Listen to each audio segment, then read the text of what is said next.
Ahí estamos. Bienvenidos a todos. Esta es una charla que tiene por objetivo, es muy importante definirlo al comienzo siempre, prepararnos para el Adviento. Por eso ustedes han visto en el fondo de pantalla que dice Adviento, tiempo de espera. ¿No? El tiempo de espera nos va a marcar una actitud para asumir todo este tiempo, que es básicamente una espera. Un lado es una espera inquietante, porque esperamos algo en principio que es misterioso, que es la presencia de Dios encarnado, pero por otro lado también es algo gozoso. Sabemos que en esa encarnación se va a producir el misterio de la salvación. Y más allá que es un misterio, nos propone a todos nosotros un final distinto a todo lo conocido, un final que nos cambia completamente la vida. Antes de comenzar en lo que es la teología propiamente, y meternos también en San Agustín, vamos a hablar acerca del tiempo litúrgico. Recordemos un poquito el tiempo litúrgico. Recuerden, el tiempo de Adviento comienza en el domingo más cercano. ¿Ah? Escucha muy bajito, Fray. Poco se escucha, muy poco se escucha. ¿Mal? No sé cómo, a ver un segundito.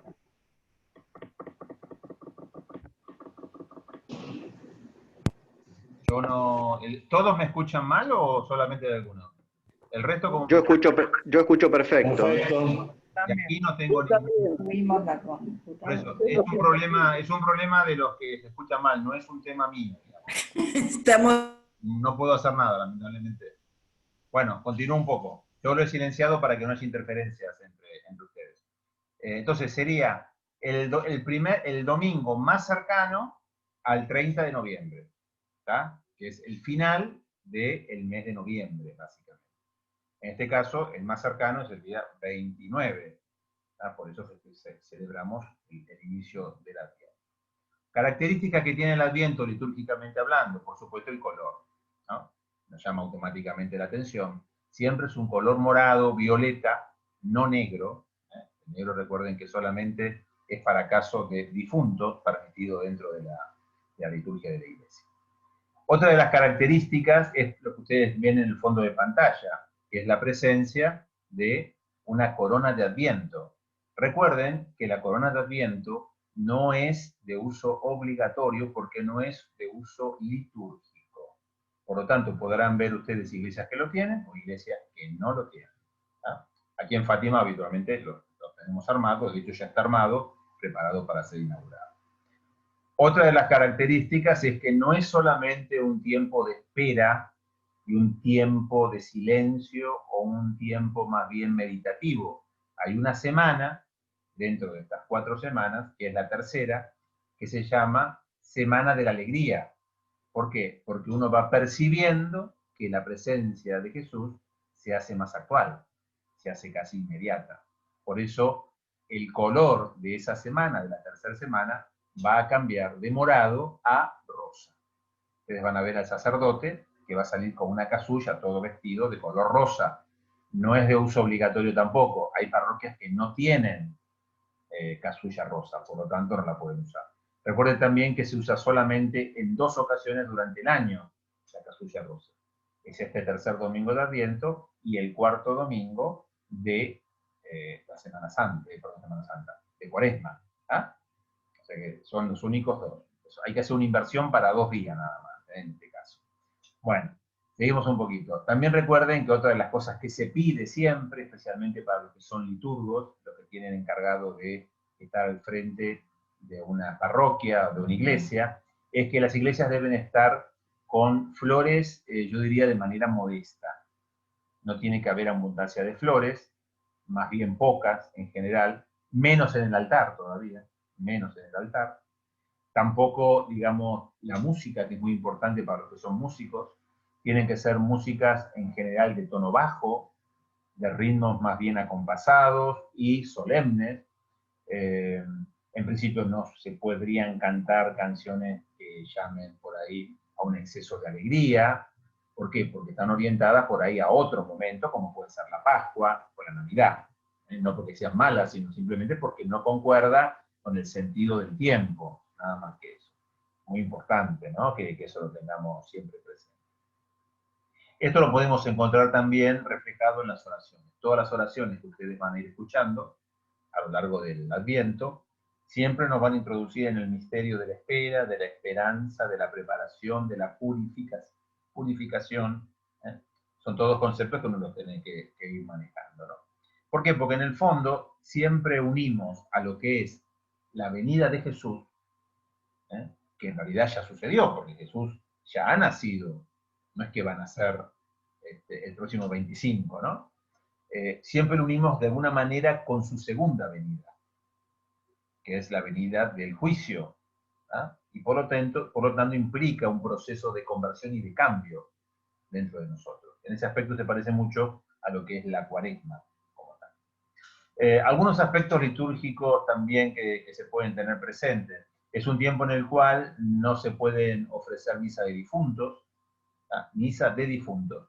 Distinto es otra cosa, es ofrecer una misa por un difunto, ¿no? En las intenciones. Eso sí, lo que no se puede hacer es la misa por ese difunto, por un difunto, la que se llama misa con estipendio, concretamente. Lo que nosotros acá en la iglesia hacemos los días viernes, habitualmente, ¿ah? En tiempo ordinario, bueno, eso no se puede hacer. Salvo casos excepcionales, en el caso, por ejemplo, que la persona haya muerto, por ejemplo, ayer, ¿no? Y que la persona quiera hacer una misa de difunto mañana. Ahí sí se puede hacer. O bien por cuestiones de razones pastorales, que eso abre una puerta muy amplia. Otras características litúrgicas del Adviento. Bueno, no se canta, ¿qué canción? ¿Alguien se acuerda? Te lo digo para... Gloria. El Gloria. No se canta el Gloria, exactamente. Sí el Aleluya, porque mucha gente a veces confunde, dice, como no se canta el Gloria, entonces como la Cuaresma, entonces no se canta el Aleluya. No, no, solamente el Gloria, nada más que el Gloria.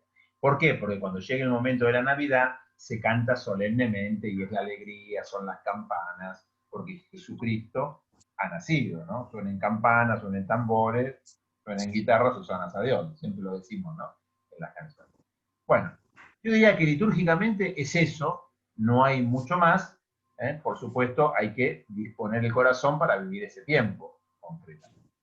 Vayamos ahora un poco a hablar acerca de la teología del Adviento, que creo que nos puede dar algunas claves importantes, sobre todo con San Agustín. Lo primero tenemos que decir que el Adviento no es el futuro, porque siempre lo ponemos como sinónimo. El Adviento es lo que viene. El Adviento es la visita. ¿Ah? Por supuesto que alguien me dirá, bueno, pero la visita que viene es a futuro. Sí, pero hay una diferencia. El futuro, considerando teológicamente, es algo que uno puede coordinar y preestablecer, puede organizar. Vamos a preparar un picnic para irnos a el Parque San Martín acá en la costa, la semana que viene. Eso es futuro, porque yo lo organizo.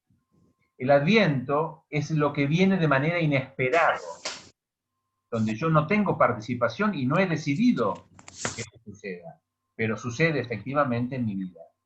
Y ese Adviento cambia completamente la realidad que yo estoy viviendo.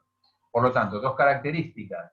Sucede sin que yo lo espere, y lo que sucede cambia completamente la realidad que estoy viviendo. ¿Está? Yo hago un picnic en la plaza, difícilmente me cambia a mí mi constitución, mi realidad, mi esencia. ¿Ah? Voy a seguir siendo el mismo, pero seguramente después de haber comido un buen picnic, nada más. Entonces, el concepto de visita, de lo que viene, es muy importante. ¿Por qué? Porque esta visita no es una visita para saludar, como haría cualquier visita, sino que es una visita que tiene un propósito. El propósito de la visita de Dios es la salvación. Esto también hay que anotarlo con letras de mayúscula. Esta visita de salvación, el pueblo de Israel en el Antiguo Testamento y luego los fieles bautizados en el Nuevo Testamento, lo han vivido de manera constante. No es algo que de alguna manera desconocido completamente. podríamos hablar de tres momentos, o tres venidas, tres visitas de Dios. El primero, en el Antiguo Testamento se hablaba mucho del día del Señor, el día que el Señor va a venir, entendiendo Señor como Dios, como Yahvé. La segunda, el segundo concepto es la venida de Jesús. Ese Señor ya toma nombre y apellido, está encarnado. No es la idea de Dios que va a venir a mi vida, sino que es el mismo Dios encarnado en mi vida. La segunda concepción de visita. Y la tercera es la segunda visita, cuando ese verbo encarnado que ha muerto y resucitado nos anuncia su venida definitiva, que por supuesto va a estar, yo diría, jalonada por dos eventos importantes. Por un lado, el juicio, y por otro lado, la salvación. Como ustedes podrán entender, estas tres visitas, en el fondo, tienen algo en común, ¿tá? Que es la manifestación de Dios, es una epifanía. Nosotros llamamos epifanía habitualmente cuando vienen los Reyes Magos, ¿tá? Justamente la epifanía. ¿Por qué? Porque Dios, Jesucristo hecho bebé, se les manifiesta a los gentiles. Pero la palabra epifanía significa manifestación de lo divino. Por lo tanto, se da cuando Dios habla a su pueblo, a través de los profetas, de los patriarcas, de Moisés, por ejemplo. También se da en la encarnación de Jesús y también se da en cada momento en que el Señor se hace presente en nuestra vida. En particular, en los tiempos finales, en su segunda venida. Son todas formas de epifanía. Vayamos un poquito al Antiguo Testamento. Si leemos en Génesis 21:1, se nos habla acerca del nacimiento de Isaac. Y se nos dice que Yahvé visitó a Sara como lo había anunciado y cumplió así su promesa. Por lo tanto, esta visita que estamos hablando de Dios no es una visita completamente desconocida para el hombre. ¿Por qué? Porque el hombre que acepta la palabra de Dios, acepta que Dios, en su infinita misericordia y por la alianza que hizo con el hombre, prometió que iba a estar siempre al lado de su Hijo. Por lo tanto, que Dios visite al ser humano no debería ser en principio algo que nos resulte completamente ajeno a nuestra fe, concretamente. Tampoco le era ajeno a la fe del pueblo de Israel. Por eso vamos a ver que en la encarnación de Jesús todavía la falta de aceptación de muchos, de gran parte del pueblo de Israel, transforma eso en un escándalo. ¿Por qué? Porque Dios se lo avisó. Dios ya le había advertido que iba a venir. Pero claro, toda visita implica una respuesta del hombre. Yo acepto que entres en mi casa, porque si no, no hay visita posible, por más que la otra persona quiera visitarnos. ¿Está bien? Pero eso es muy importante. Otros momentos en los cuales Dios de alguna manera interviene. Bueno, la liberación de Egipto. El pueblo estaba esclavizado y Dios interviene en esa realidad histórica y se manifiesta a través primero de la zarza ardiente a Moisés y luego en el camino del desierto en varias oportunidades a su pueblo. ¿Esto qué demuestra? Demuestra que Dios es fiel a la alianza que hizo con el hombre. ¿Tá? Podríamos decir que cuando celebremos la Navidad, vamos a celebrar la fidelidad de Dios para con nosotros. No sé si cada uno vamos a poder celebrar nuestra fidelidad para con Dios. ¿Tá? Porque partimos de la base que es un encuentro. Y un encuentro se da entre dos, por lo menos.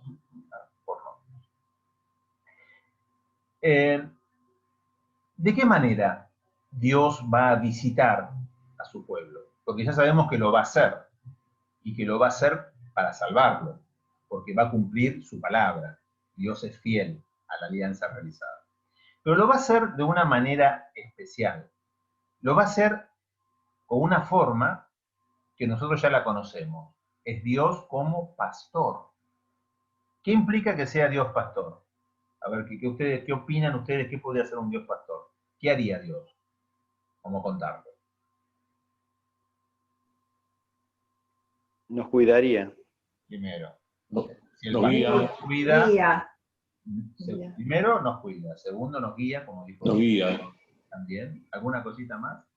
nos protege, Sí, nos cuida o nos protege, ¿no? Como si fuera sinónimo, nos enseña. Nos reúne. No, Apacienta. eso me gustó mucho porque congregar es una de las funciones principales del pastor.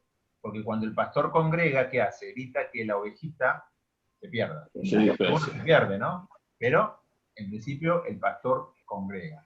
De hecho, yo siempre lo repito porque me gusta que quede bien claro, la palabra iglesia significa Los congregados. el grupo de Los los congregados. congregados. Los congregados. Se llama Convocados. congregados, ¿está? Así que eso dejámoslo siempre presente. Bueno, entonces, Dios se hace presente por medio de su visita como pastor. Eso lo podemos ver en Ezequiel 34, no lo leemos por un tema de tiempo, ¿no? Ahora bien, esto implica que nosotros tenemos que tomar conciencia, por lo tanto, de esta acción. Y es una acción a su pueblo, pero que también es una acción personal. ¿No?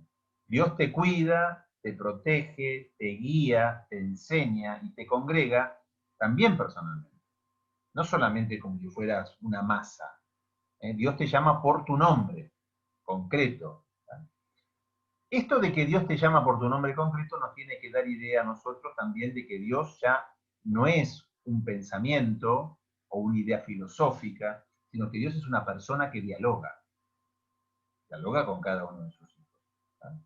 Y esto también es muy importante, porque cuando se hace presente en el nacimiento, lo vemos justamente en qué situación. En situación de bebé, de niño recién nacido. Y una de las características que ustedes saben de cualquier bebé es que el bebé no habla, ¿no? Difícilmente, digamos, puede expresarse, salvo con el llanto. Pero sin embargo, a pesar de que tiene todas esas limitaciones, inmediatamente que nace, se produce ahí como una especie de reunión, ¿no? ¿A quién tenemos en esa reunión, básicamente? Obviamente los más famosos, los reyes, ¿no? Los reyes magos. Pero aparte hay un montón de personas también. los pastores. Sí, los pastores Los primero. pastores también, ¿no? Que es, digamos, el pueblo humilde. Qué cosa curiosa, ¿no? Un bebé que en principio no puede hablar y no puede manifestarse, sin embargo se manifiesta a través de su presencia. ¿Ah? Por lo tanto, la visita primariamente es una manifestación de la persona de Dios en nuestra vida. Y después, obviamente, el diálogo con nosotros. Muy bien. Hay otras maneras que en el Antiguo Testamento se nos habla de cómo Dios visita a las personas, a los hombres. Por ejemplo, en el Eclesiástico, capítulo 34, versículo 6, vamos a buscar, ¿alguien lo quiere buscar? Así yo busco otros y vamos ahorrando tiempo. Como quieran, Corramos. El 34, 6. Bueno, acá ya lo tengo si quieres. Dice, a no ser que los sueños procedan de una intervención del Altísimo, no deposites en ellos tu confianza, porque muchos fueron engañados por los sueños y fracasaron los que esperaron en ellos. Fíjate, lo que está diciendo acá es que básicamente hay muchos que creen por sus propias fuerzas que pueden lograr algo, pero en realidad Dios se manifiesta en sueños. Hay muchos que fueron avisados, visitados por Dios en estos sueños. También recordemos, por ejemplo, a Daniel, ¿no? El gran intérprete de los sueños en Babilonia. Es decir, Dios también se manifiesta ahí. Pero también Dios se manifiesta a través de su sabiduría. Veamos el libro de Job, capítulo 7, versículo 18. O el pobre Job, ¿no? A ver qué nos dice. Lo tenemos por aquí. Capítulo 7, versículo 18. Nos dice, ¿qué es el hombre para que te fijes tanto en él? Qué pregunta, ¿eh? ¿Qué es el hombre para que te fijes tanto en él y pongas en él tu mirada para que lo vigiles cada mañana y lo pongas a prueba a cada instante? ¿Eh? Dios está presente siempre en nuestra vida. Su sabiduría nos va guiando y nos va poniendo a prueba. Él nos da la sabiduría, pero también nos pone a prueba para ver cómo respondemos nosotros con esa sabiduría.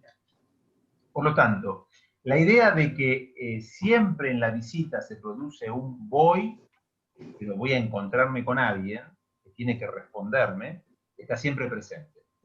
Nunca es una aparición forzada o una aparición en contra del ser humano. De hecho, cuando van a ser Jesús, los reyes son avisados por el Señor de la manera en que se va a manifestar la estrella. Los pastores también son avisados, de alguna manera. Dice el ángel, vayan a verlo. No es una imposición. Herodes también estaba. Herodes también estaba avisado porque las antiguas escrituras marcaban que iban a ser un rey niño, pero no sabían exactamente en qué momento y en dónde exactamente, ¿no? Por eso tratan de engañar a los reyes. Síntesis de todo esto. No sabemos exactamente el momento en que Dios nos visita personalmente, ya se ha encarnado en nuestra vida, está presente, pero Dios se hace presente. Ahora bien, ¿cómo vivimos este tiempo, que es tiempo de espera, que es tiempo de Adviento, hasta la venida? Bueno, yo creo que obviamente es un tiempo de espera, donde no sabemos el momento, pero también con mucha esperanza, ¿no?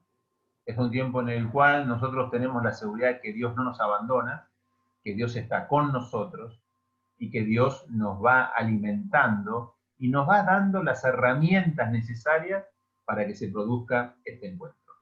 Tarea para el hogar en este Adviento va a ser entonces ir descubriendo esos momentos en los cuales Dios se hace presente y entrar en ese diálogo. Es una tarea muy importante. En la época de Jesús, un poco antes quizás del siglo I, se desarrolló esta idea del tiempo de espera, del tiempo de la manifestación de Dios, de ese Dios que se iba a hacer presente concretamente, a través del libro de Isaías, que lo proponía. Entonces surge en el pueblo de Israel un grupo de personas que se van como a retirar, como si fueran anacoretas o como si fueran ermitaños, justamente para vivir de manera total esta venida, que la percibían como muy cercana. Así surgen, por ejemplo, en los grupos de Qumran, que creo que ustedes alguna vez lo han escuchado porque es muy famoso. Ahí se han descubierto textos bíblicos muy antiguos, de los más antiguos que se conocen. Bueno, estos grupos justamente vivían aislados y vivían la pureza de la fe, justamente porque percibían que esta visita de Dios iba a ser muy inmediata, ¿está? Y vivían aislados completamente. Esto no es concretamente tampoco la espera cristiana. La espera cristiana, a diferencia de que podría ser el grupo de Qumran, es una espera gozosa, por un lado, misteriosa, por supuesto, por otro lado, pero sin lugar a dudas activa, ¿tá? Con obras concretas en nuestra vida. Vayamos ahora a ver cómo se manifiesta esta visita de Dios en el Nuevo Testamento.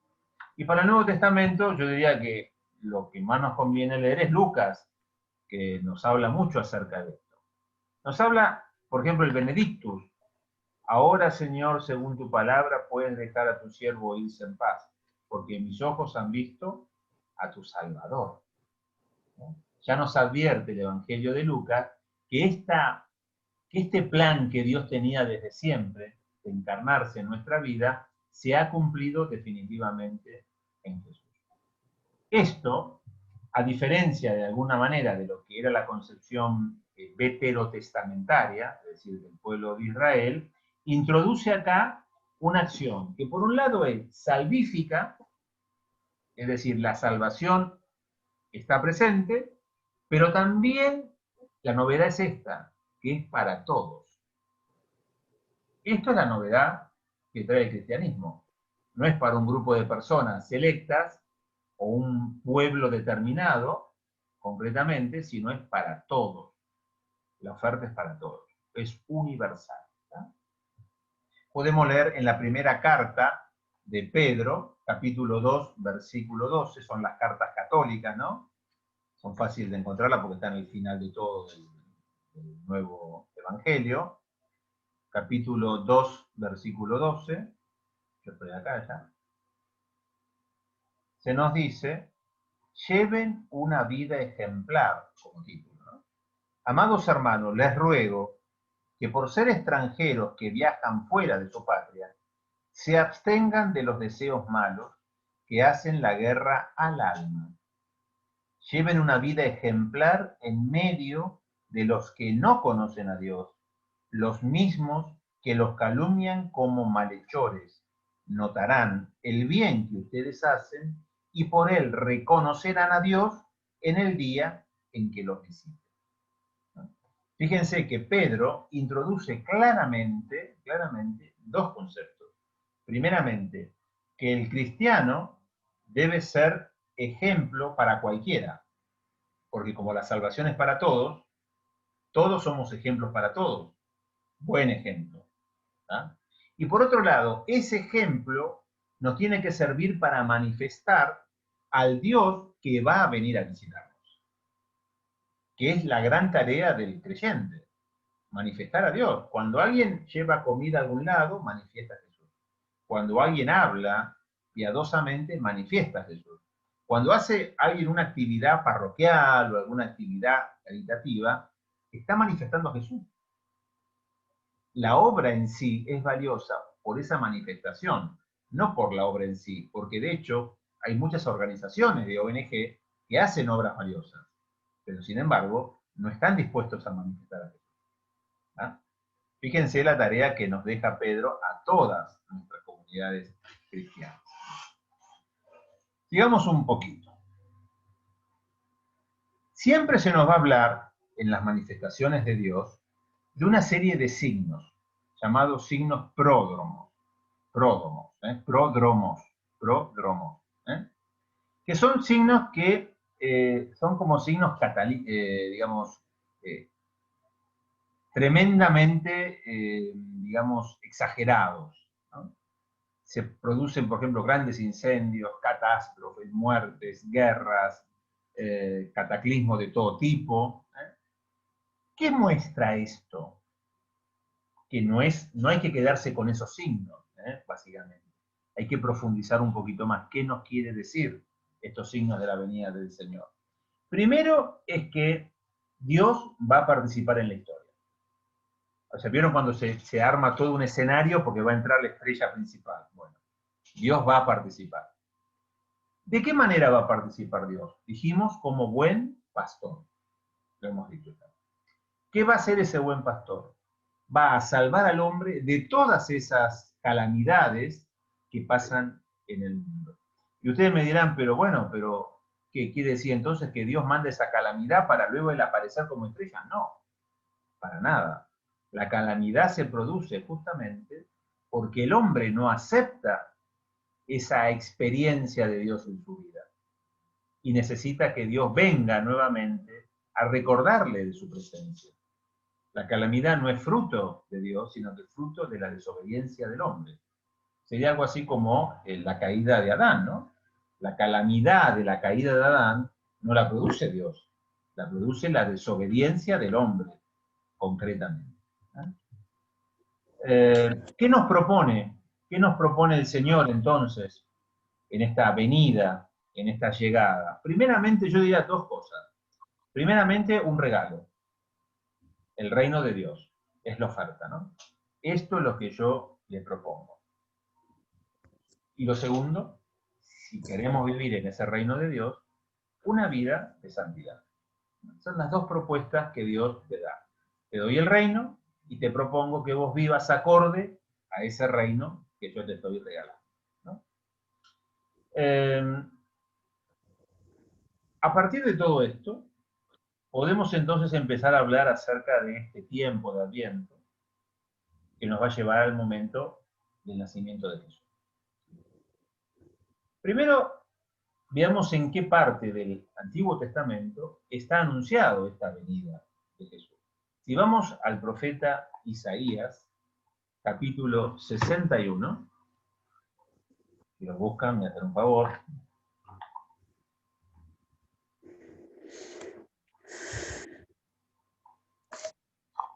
Recuerden que son los fáciles porque están en los profetas mayores, ¿no? Junto con Jeremías. Capítulo 61, 1. Si alguno lo ha encontrado, si no lo leo. Nos responden 1, 2, 3. Leo. El Espíritu del Señor Yahvé está sobre mí. Yahvé me ha ungido, me ha enviado con buenas noticias para los humildes. ¿A qué les recuerda esto? Al Magnificat, ¿no? Proclama mi alma la grandeza del Señor, se alegra mi espíritu en Dios mi Salvador, porque ha mirado la humillación de su esclava. La manifestación de Dios se da a los humildes a través de la humildad. En el nacimiento de Jesús, ¿quiénes son los que primero llegan ahí, que se le anuncia el ángel? Los pastorcitos, los más humildes del pueblo de Israel. Recuerden que los Reyes Magos, le decimos Reyes Magos, pero en realidad son no rey en el sentido político de rey, sino más bien en el sentido de personas sabias, en el sentido de personas sabias. Para sanar los corazones heridos, para anunciar a los desterrados su liberación y a los presos su vuelta a la luz, para publicar un año feliz lleno de los favores de Yahvé y el día del quite de nuestro Dios. Me envió para consolar a los que lloran, darle a todos los afligidos de Sión una corona en vez de ceniza, al aceite de los días alegres en lugar de la ropa de luto, cantos de felicidad en vez de pesimismo. ¿Esto les recordará a ustedes? Seguro que sí. En el Evangelio de Lucas, Jesús se presenta, mejor dicho, como aquel que va a cumplir esto. Él es el que lleva a la realidad esto que estaba anunciado por Isaías. Lo podemos ver en Lucas 7:32, si no me equivoco. Vamos a buscarlo acá. Recuerden que Lucas es el tercer evangelio, ¿ah? Contando a partir de Mateo, a pesar de que Mateo no es el primero, históricamente hablando, ¿no? Lucas 7:32, vamos a ver. Hasta ahora nadie me ha ganado, vamos a ver qué hacemos.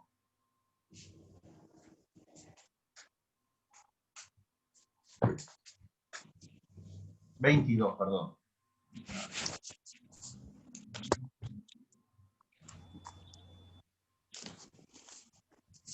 Uno, dos.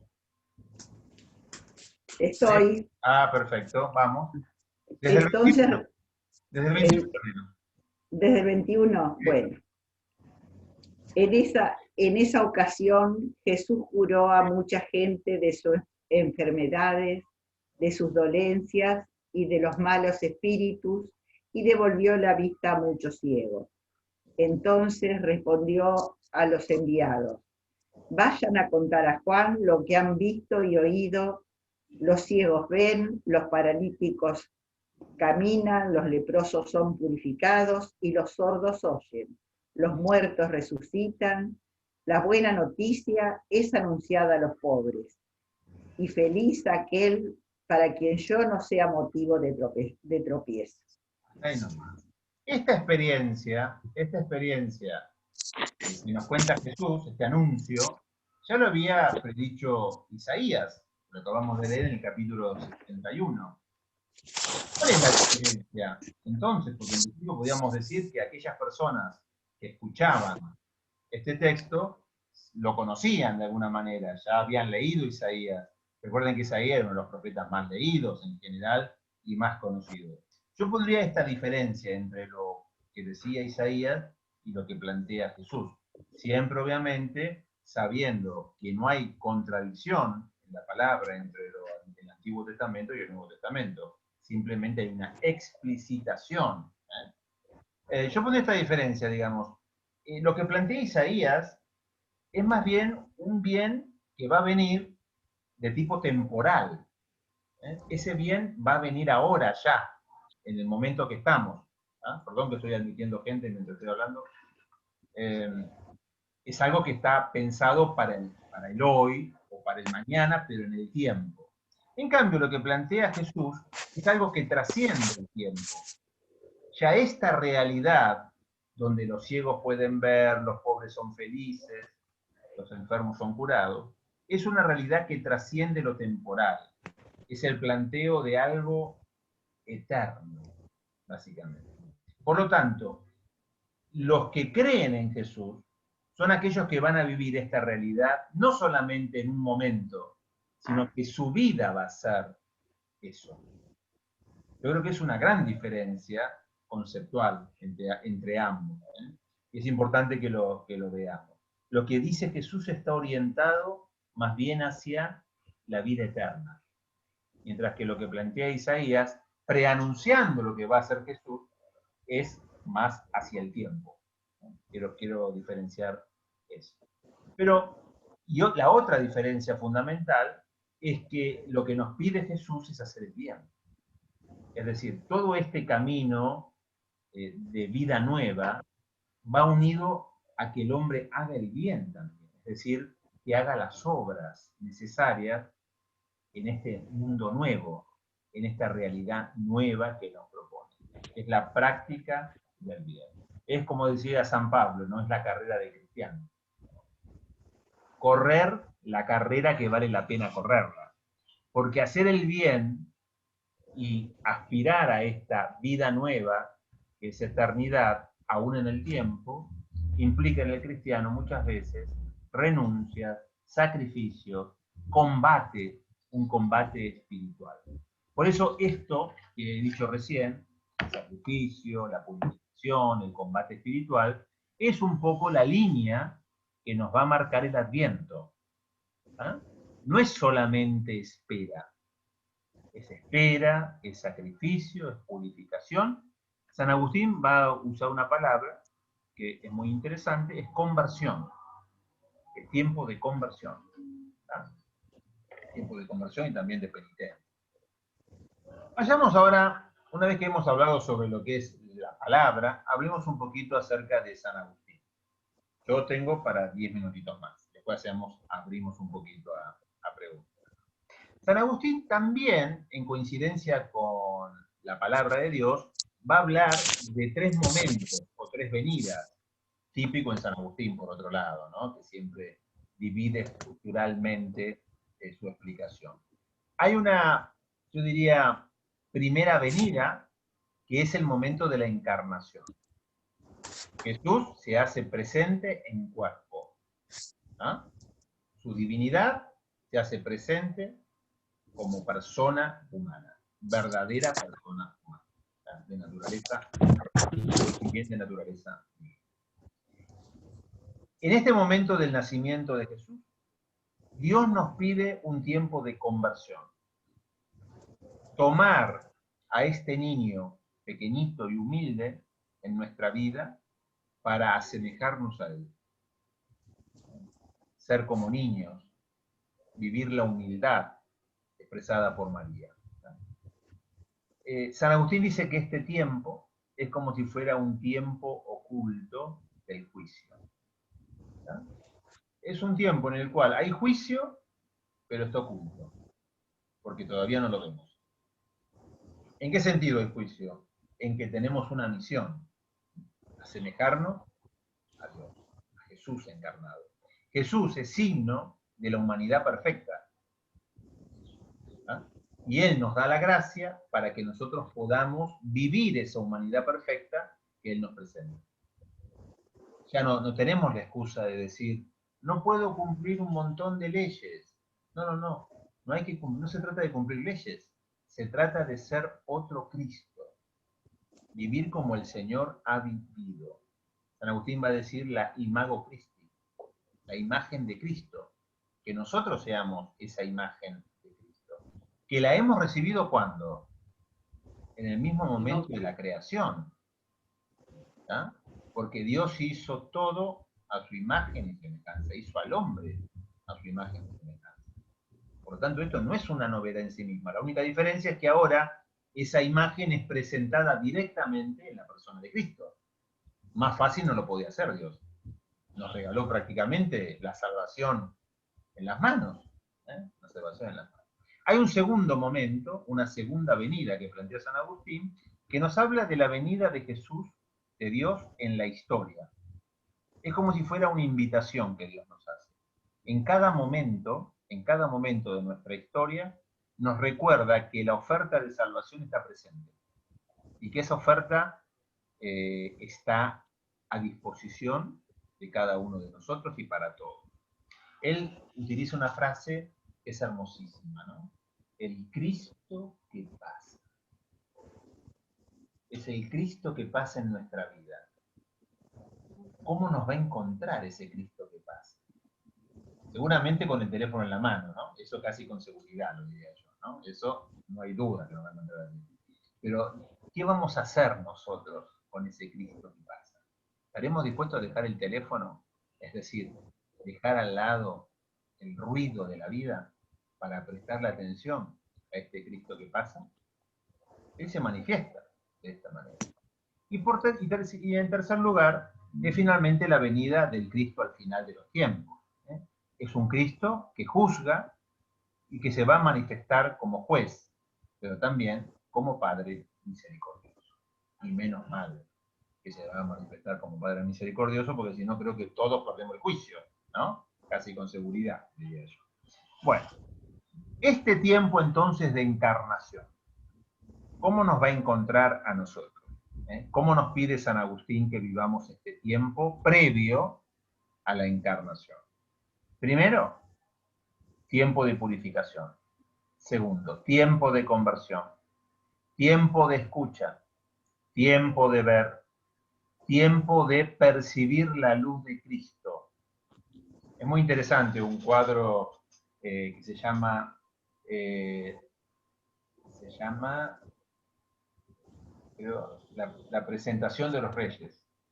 No me acuerdo. Creo que da. Después lo voy a buscar para no decir un dato. Bueno, que está en el Museo del Prado. No me acuerdo que lo miraba, que es magnífico, ¿no? Aparece la imagen de Cristo, bebé, los reyes que se asoman para verlo, la típica imagen, ¿no?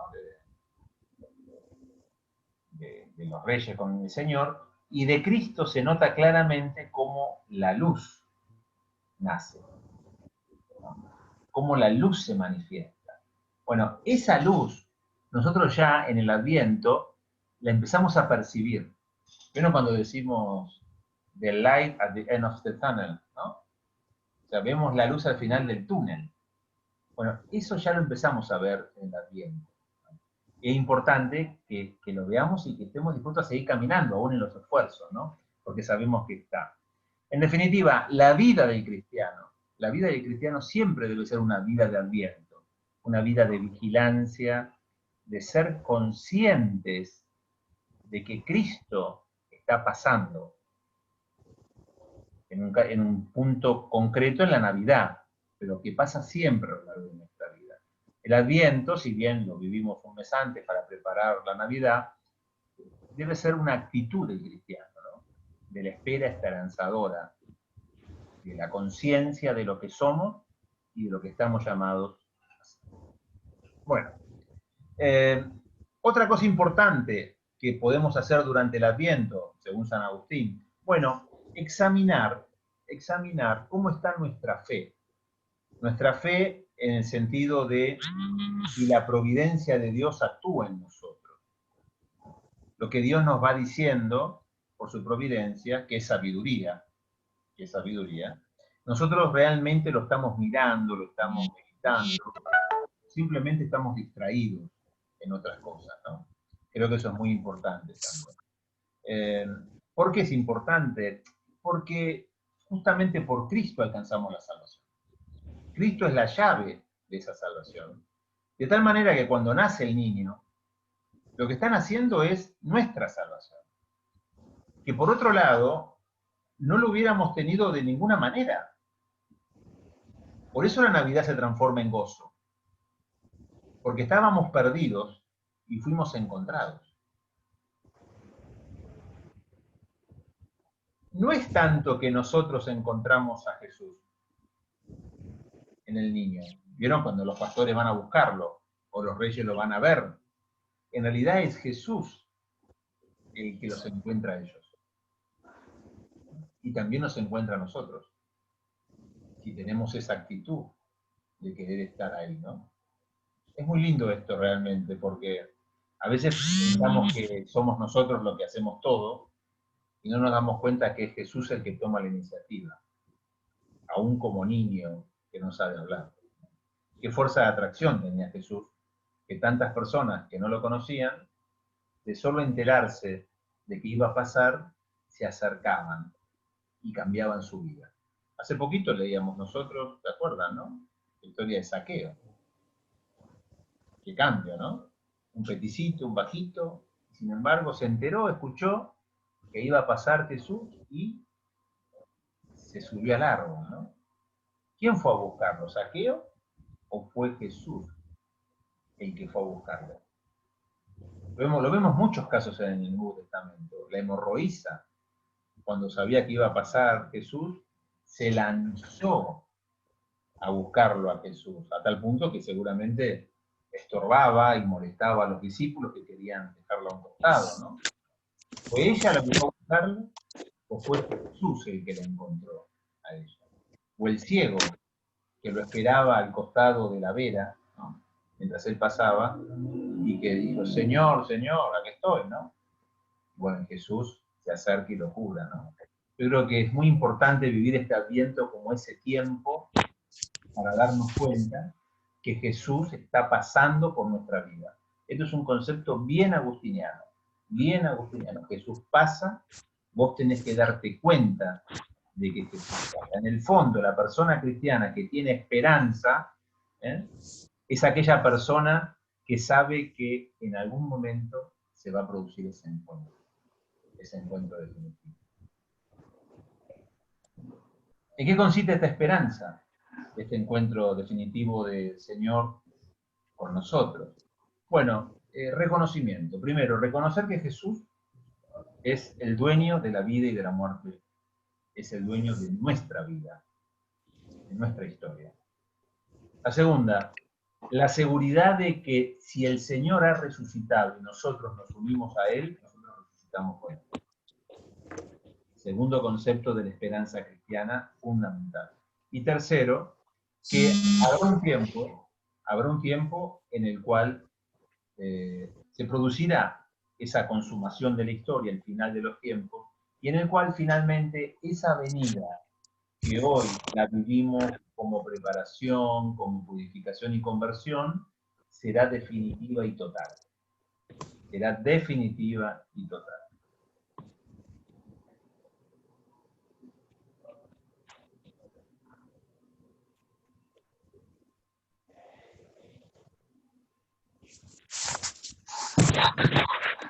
Dos tareas que nos pide San Agustín en este tiempo de Adviento. Concluyo con esto, ¿no? Tenía otras cositas, pero me parece que se nos va a ir demasiado. Dos actitudes. Hay un teléfono sonando, no sé, voy a desactivar porque no. Estoy silenciando algunos que tengan ese. Dos actitudes que nos pide San Agustín en este tiempo de Adviento. A ver cómo la podemos trabajar nosotros. Se las propongo y después ustedes piénsenlo y lo podemos compartir en otro momento. ¿Cuáles son las dos actitudes cuando alguien espera sin saber exactamente el tiempo, el momento, ¿no? Y el lugar en el cual se va a producir el encuentro? Bueno, uno puede decir, mira, yo soy un pecador, ¿no? Sí, todos somos pecadores, eso está claro, ¿no? Entonces uno dice, mira, Dios al final no es misericordioso. Entonces, si Dios es misericordioso, nos va a perdonar. Entonces yo sigo haciendo la mía. En algún momento me encontraré con Dios y bueno, le diré, mira, Dios, vos sos muy misericordioso, así que perdoname. Pero mientras tanto yo sigo haciendo lo mío, ¿no? No sé si lo habrán escuchado alguna vez o lo habrán pensado, pero esto es muy típico, ¿eh? Dice, bueno, mañana veremos, mañana veremos. San Agustín llama esto la actitud del cuervo, porque utiliza una onomatopeya. Y es una onomatopeya es la palabra que se parece a un sonido, ¿no? Por ejemplo, el tren. Tren, tren, tren, tren, tren. Es el ruido del tren cuando pasa, ¿no? O, por ejemplo, el bárbaro. El bárbaro es el que habla ba, ba, ba, ba, ba, ba, ba, ba, ba, ¿no? Que no sabe hablar. Por eso es un bárbaro. Bueno, en este caso utiliza la onomatopeya del cuervo. Porque el cuervo cuando va como picando hace cras, cras, cras, cras, cras. Cras en latín significa mañana. Mañana, mañana, mañana, mañana. No, hay que convertirse, no, mañana, mañana, mañana, mañana. No. Esa es la actitud del cuervo. Y fíjense que el cuervo no es poca cosa, porque cuando están en la cruz, a uno de los, según la marca de la tradición, ¿no? A uno de los bandidos que niega a Jesús, ¿qué hace? Le pica, ¿no? El ojo. ¿Se acuerdan de esa imagen, no? Es bastante fuerte.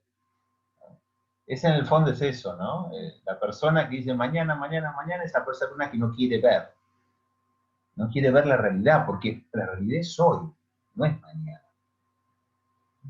¿Se acuerdan de San Esperito? Al que se puso un santo tan querido por tantas personas, ¿no? Hoy, odie, no cras. No mañana, sino hoy, concretamente. Bueno, esa es la actitud de la persona que dice, bueno, Dios va a perdonar. Y bueno, me convertiré mañana o pasado. Bueno, y pasaron 50 años, y la persona sigue igual. Pero está el otro extremo también. De la persona que es la persona abatida. La persona pesimista. Y que dice, oh Dios, no, seguro que por más que yo haga todo lo que haga, Dios no me va a perdonar. El otro era un pesimista, un optimista empedernido. Y este es un pesimista empedernido. El otro creía que haga lo que haga, Dios lo va a perdonar. Y este cree que todo esfuerzo que haga no alcanza para que Dios lo perdone. ¿No tenemos esa actitud nosotros? Pregunto, o esto es simplemente una idea de San Agustín. Yo creo que es una vivencia muy humana, estas dos actitudes, ¿no? Estas dos actitudes. Bueno, la respuesta de San Agustín, que creo que es lo más interesante, ¿no? Dios espera. Espera nuestra conversión. Dios es misericordioso, but Dios también es justo. No te creas que porque Dios es misericordioso, cuando llegue el juicio, todas tus cosas malas que has cometido quedarán impunes. Misericordioso sí, pero la misericordia se expresa en la justicia. Si Dios dejara pasar todo lo malo que nosotros hacemos, no sería un Padre bueno, porque el Padre bueno corrige, con amor y con misericordia, pero corrige. No puede haber un peor padre en el mundo, padre o madre, ¿no? En este caso que hablamos, que aquel que no corrige. Mucho peor aquel que no corrige por miedo. Porque en el fondo lo que está haciendo es rehuir a su responsabilidad como padre o como madre. Siempre corrigiendo con amor y misericordia y con justicia. Algo que el hombre, que lo dejaba todo para mañana, no era capaz de ver. Y por otro lado, para aquella persona abatida, que tiene miedo de que dice, bueno, yo por más esfuerzo que hago nunca voy a poder finalmente llegar a conformar a Dios, que sepa que Dios lo espera siempre, todo de todo. Y que Dios nos da la gracia para completar aquello que nosotros no podemos. No podemos vivir con un sentimiento de culpa eterno que no nos deja caminar, que no nos deja respirar.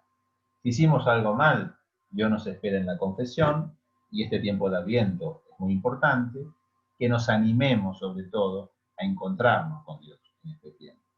Y finalmente, si termino, ya falta un minuto según mi reloj para que sean las 8, ¿no? San Agustín nos propone un ejemplo para que nosotros lo tomemos presente, ¿no? Nos dice, hay que ser como las hormigas. chan, ¿no? Esto es seguramente sorprendente para muchos de ustedes, ¿no? Bueno, ¿qué hace la hormiga? La hormiga trabaja, todos los días trabaja. Comienza el día, sale a caminar por el camino ya que tiene más o menos establecido, y al otro día vuelve a salir, y al otro día vuelve a salir, y a pesar de que encuentra 10.000 dificultades, vuelve a salir. Y que cuando vuelve, ¿qué trae? Trae los pedacitos de las hojitas, de los pequeños granitos o los pequeños bichitos que encuentre para llenar el pozo donde están todas las hormigas, ¿eh? Donde está, digamos, todo el conjunto. Él lo asocia con un entrar en la interioridad, ¿eh? Volverse a uno mismo, entrar en lo más profundo, a pesar de todo el esfuerzo que nos lleve levantarnos cada mañana, salir, trabajar, traer todo lo bueno que podamos a nuestra vida, interiorizarlo y descubrir en todo ese trabajo y en ese esfuerzo del día a día a ese Dios que está presente y que pasa por mi vida, ¿no? Es la actitud, aún sabiendo que muchas veces recorremos el mismo camino y que muchas veces no encontramos nada y que muchas veces lo que encontramos lo perdemos en el camino como la hormiga, y que sin embargo sigue saliendo y sigue trabajando. Creo que es un lindo ejemplo para todos nosotros, ¿eh? No ser ni como el cuervo, ¿ah? Que es una persona, digamos yo, presuntuosa, que cree que todo lo va a poder resolver al mañana y finalmente no hace nada, ni tampoco ser como la persona abatida, ¿no? Como es el perezoso, ¿no? Que dice, bueno, ya me cansé, ya no doy más, sé que no voy a llegar nunca, como la tortuga. Nos propone que el ejemplo de la hormiga. A ver si se los dejo como para que ustedes lo puedan trabajar durante este Adviento, ahora que están saliendo la hormiga mucho porque es época de hormiga también, ¿no? Lo digo por experiencia. Bueno, gente, hasta acá llegamos en este tiempo de Adviento, así que ahora sí, abro micrófonos para todos, para que el que quiera pueda hacer un comentario o alguna pregunta o simplemente una reflexión que le suscite el corazón.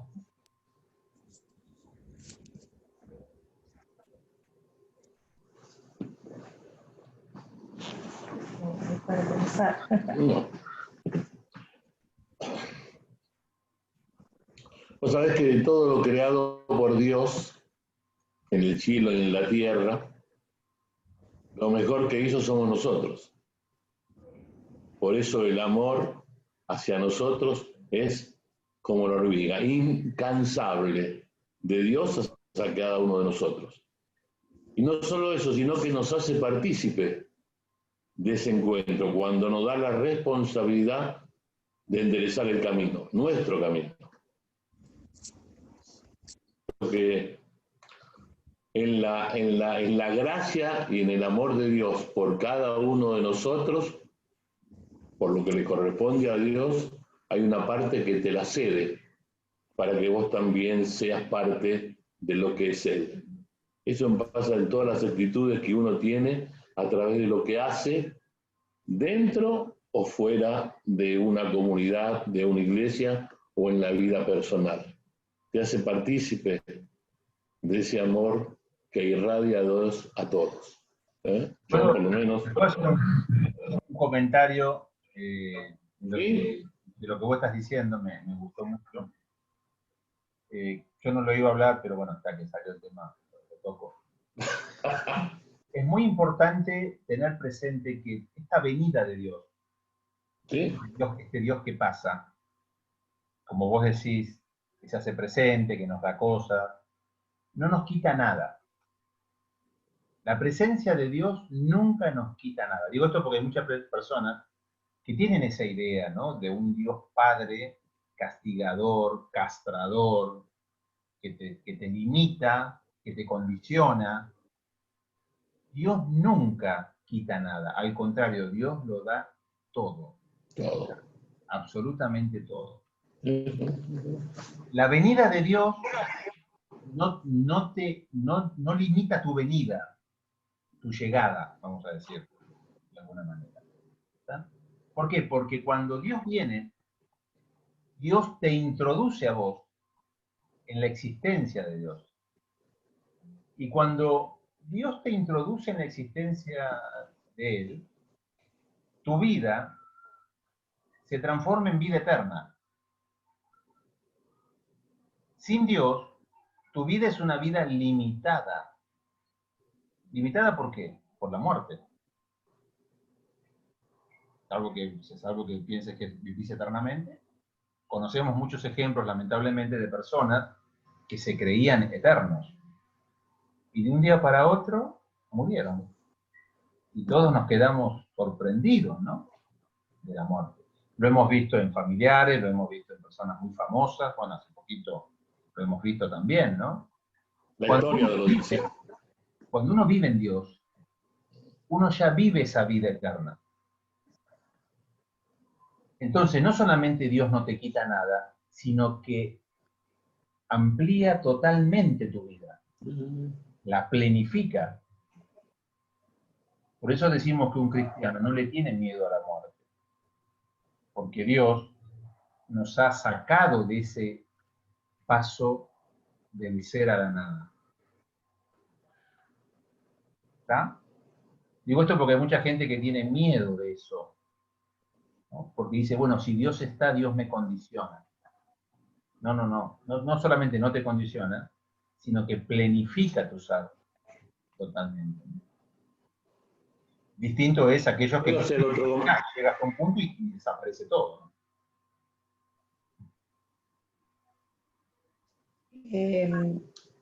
Creo que vivimos teniendo fe en Dios en la esperanza de que nos trae, digamos, una paz enorme. Pero lógico, estamos como lo tocó Fray de la hormiga, que realmente podemos estar muy quietos o muy tranquilos, no trabajar, no estar trabajando, menos en estos momentos.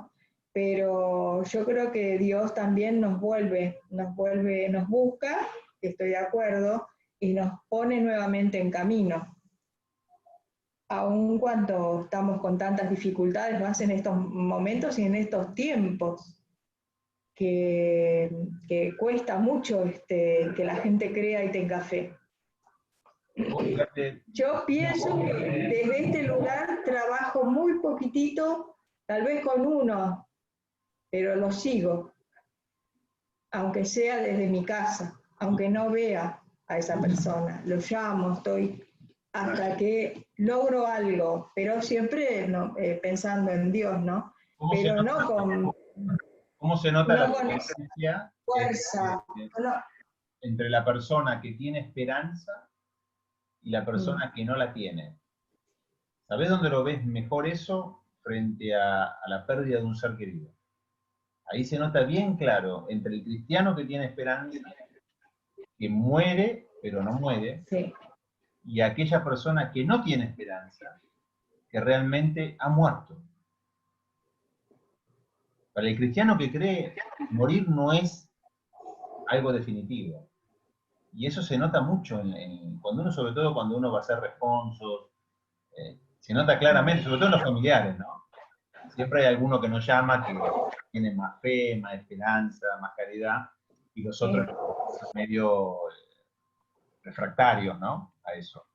Y se nota claramente esa diferencia. Más cosas. sí.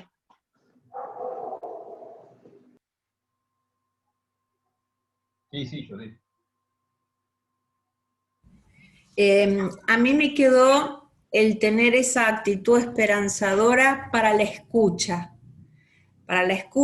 para recibir la luz, para darnos cuenta que viene a cada paso, y casi como un ejercicio cotidiano, me parece a mí todo este tiempo, de ver en cuántos momentos y con qué sutileza el Señor viene.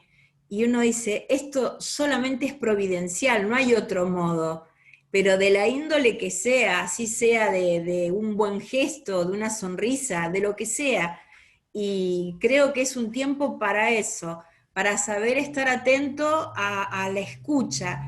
Y si podemos escuchar, vemos la luz y el camino se va a hacer más fácil. Por supuesto que la conversión no la vamos a terminar nunca, es un proceso, pero me parece que es mucho más fácil si aprendemos a escucharlo con esperanza, no con el temor de, ay, te portaste mal, te voy a dar el chirlito. No. Y eso uno lo ve mucho en las comunidades, ¿no? La gente como por ahí, el temor a confesarse porque el cura, ¿qué me va a decir? Y lo que te va a enseñar es a que estés más atento a la escucha, más allá del perdón. Y eso me viene mucho en esta etapa. Bien, muchas gracias.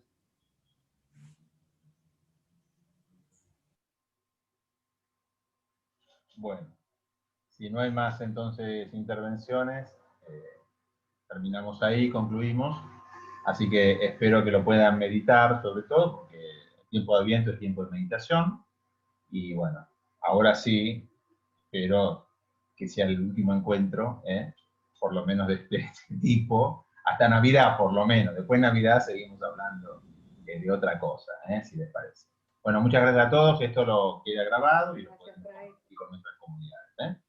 Hasta luego. Nos vemos. Chao, nos vemos. Chau, gracias. Bye bye. Gracias por